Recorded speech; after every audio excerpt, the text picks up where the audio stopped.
Да, точно може да се направи сурогатна сесија, најчесто е мајка за дете, каде што детето не е во можност, значи да се исцели.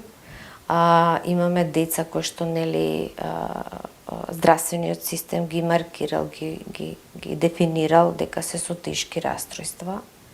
И тоа има в случај дечиња, значи 2-13 години кои што пијат тешки лекарства и не се во состојба јас и со деца и не работам, па го правиме тоа преку мајката. Исто така за аутистичните деца, каде што ние не можеме или е мало детето, не можеме да поставиме директно, да влеземе, да го ставам во тета Бранови, па преку мајката се дознаваат одредени информации или одредени исцелувања. Доколку се прави мајка за дете, детето сепак треба да знае, да е информирано, дека работиме да имаме дозвола, значи. Имам случаеви да дојдам, ама да не знае керката или да не знае синот или да не знае, значи тоа не може да не знае. Мора да знае дека ние работиме преку мајката за добробит на детето.